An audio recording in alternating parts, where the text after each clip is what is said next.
जय श्री राम दोस्तों, जय गौ माता की। दोस्तों, जैसे आप देख रहे हैं ये बेजुबान जीव ये एक कच्चे रास्ता में पड़ा हुआ है। खेती है, चारों तरफ कहीं झटके के तार लगे हुए हैं, कहीं कटीले तार लगे हुए हैं।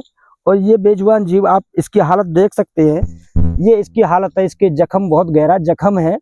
इस जख्म को आप देख करके अंदाजा लगा सकते हैं कि इसकी हड्डी भी बाहर निकलने वाली है। और ये बेजुबान जीव इस समय काफी संकट में है। अब जो हमसे सेवा होगी वो हम सेवा यहाँ करके जाएंगे। जैसा कि आपने देखा है कि हम निरंतर गौ सेवा में, जीव सेवा में, बेजुबान जीव जहाँ भी मिलते हैं हम उनकी सेवा में लगे ही रहते हैं। आज हमें जैसे ही इसकी सूचना मिली तो कुछ दवाएं हम लेके आए। कुछ लोगों का तो मानना ये होगा और उनका सोचना भी ये होगा कि शायद हमें कोई गवर्नमेंट से कोई दवा मिल जाती होगी। काफ़ी लोगों की बहुत सी सोच है, लेकिन ऐसा कुछ नहीं है। हमारे पास अपनी खरीदी हुई दवा है। ये एक स्प्रे है, कुछ ये दवा है, हम इसके जख्म पर डालेंगे जिससे इसके कहीं कीड़े होंगे तो वो कीड़े मर जाएंगे।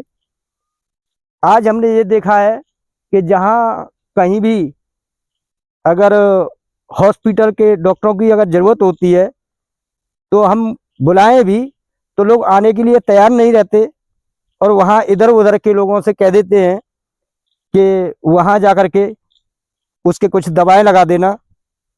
तो वो भी लोग चले आते हैं और ऐसे चले आते हैं कि उनके पास कुछ है ही नहीं।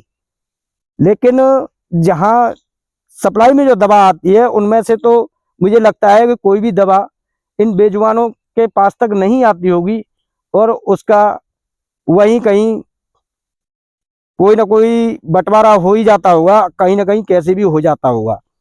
क्योंकि काफ़ी समय से आप मुझे देख रहे हो गौ सेवा में, जीव सेवा में मैं निरंतर रहता हूँ।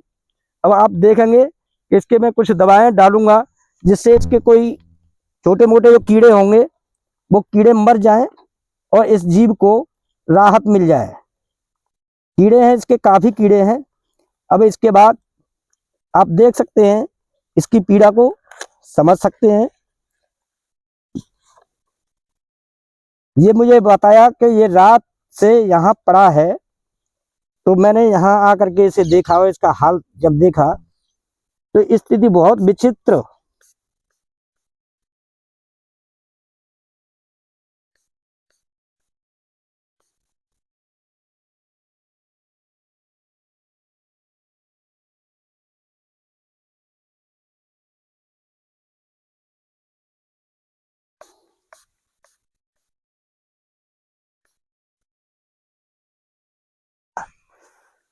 अभी हम इसके पट्टी इसलिए नहीं कर सकते दोस्तों, क्योंकि अब इसे हम खींचते हैं तो इसके जख्म अधिक भी हो सकता है। दवा अभी हमने इसके लगा दी है, डाल दी है, जिससे यहाँ जितने भी कीड़े होंगे वो कीड़े खत्म हो जाएंगे और इस जख्म की रिकवरी हो जाएगी। दोस्तों, आप समझ सकते हैं, पड़ा हुआ ही ये खड़ा नहीं हो सकता और ये मल त्याग रहा है। और मेरा सोचना तो ये है कि ये कहीं सुरक्षित स्थान पर पहुंचना चाहिए, नहीं तो इसे जंगली जीव अपना निवाला बना सकते हैं। जितना हमसे अब हो रहा है मौके पर अब करेंगे और फिर कोशिश करेंगे। जब तक इसकी जान नहीं बचती, ये सुरक्षित नहीं होता, तब तक हम इसके लिए कुछ न कुछ करते रहेंगे। जय श्री राम दोस्तों, जय गौ माता की।